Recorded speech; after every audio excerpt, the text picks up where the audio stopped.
always ask the question, if you were presented this evidence and you were a third party, what would you think? And, I need to be honest, and the evidence is very compelling, but none of it proves that I committed a murder. None of it proves that I committed a crime. What it does substantiate is what I did tell detectives. Did you, I have to ask you this, did you kill Travis Alexander? Absolutely not. No, I had no part in it.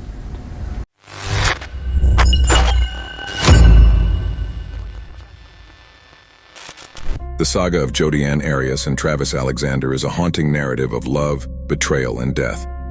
It delves into the darkest corners of human emotion, where obsession meets a lethal end. Travis Alexander, an ambitious salesman from Mesa, Arizona, crossed paths with Jodi Arias, whose infatuation morphed into a deadly obsession. But let's back up a bit. Travis Victor Alexander, born on July 28, 1977 in Riverside, California, embarked on a journey marked by ambition and resilience from an early age. Raised in challenging circumstances, he faced adversity head-on. Alexander's professional life bore the hallmark of a self-made man.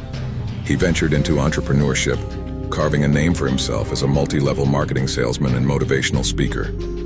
His affiliation with prepaid legal services not only reflected his sales acumen, but also showcased his ability to inspire others through his words.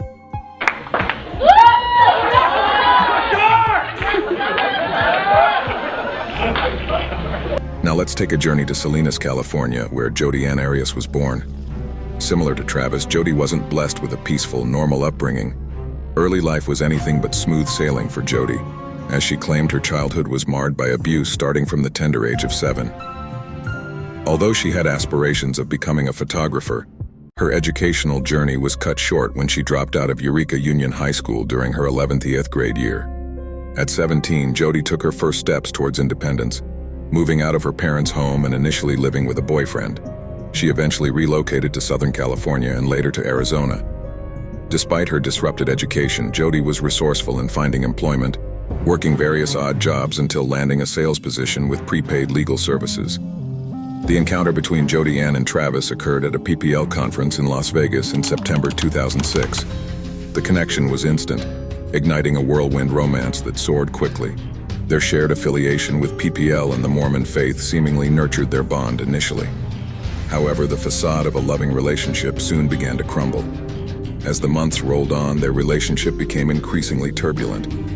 Travis's friends observed the toxic nature of their bond, with concerns over Jodi's possessive behavior growing day by day. Travis and Jodi's relationship was not pure. It wasn't chaste. Despite their fears, the relationship ensued, veiled under a cloak of normalcy and spiritual connection.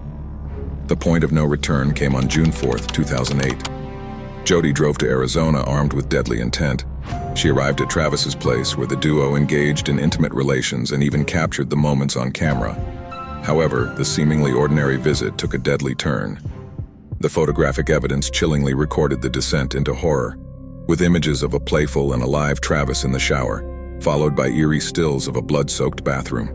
Falls. Maybe he's on his hands and knees, and that's when she did the coup de grace across his neck, and then turned him over and turned him around and dragged him down the hall. What transpired was a brutal attack that left Travis with 27 stab wounds, a nearly decapitated throat, and a gunshot wound to his head.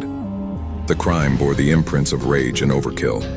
Jodi attempted to cover her tracks meticulously, deleting the incriminating photos from the camera and placing it in the washing machine. She even interacted with Travis's voicemail post-murder, crafting a web of alibis to deflect suspicion. Due to the nature of their relationship, Jodi was a prime suspect right away. She's not able to get comfortable because she has to change her story, because investigators have more evidence than she thought they were going to have. Her arrest on July 15, 2008, marked the beginning of a long legal battle. She took the stand in her own defense, recounting her version of events and attempting to sway the jury with tales of abuse and fear. However, her ever-changing narrative, along with her attempts to manipulate evidence, only served to deepen the suspicion against her. So why did she kill him? Arias's defense claimed that she killed Alexander in self-defense during an episode of physical abuse. They attempted to paint a narrative of Arias as a victim of domestic violence who reacted to an immediate threat to her life. However, the jury found this argument unconvincing due to the overwhelming evidence. In the end, it was uncovered that Arias and Alexander had a toxic relationship marked by breakups and reconciliations. Arias was deeply infatuated with Alexander to the point of obsession. After their breakup, Alexander continued to see other women, which, as the prosecution suggested, likely fueled Arias's jealousy and rage. Or when he was, kissing another girl on his couch, she's spying on him. That's what's really happening there. She slashed his tires, she broke into his email account, she hacked into his Facebook page, she broke into his house and stole his journals, she read his diary. The intense media coverage and Arias's courtroom behavior, including instances of her flaunting a t-shirt with the slogan "Survivor" and showcasing her artwork, added a layer of fascination to the tragic tale. The jury, undeterred by her antics, found Jodi Arias guilty of first-degree murder on May 8, 2013. The conviction brought a sigh of relief to Travis Alexander's family and friends. The penalty phase of the trial witnessed a hung jury, unable to reach a unanimous decision on the death penalty. Ultimately, on April 13, 2015, Arias was sentenced to life in prison without the possibility of parole.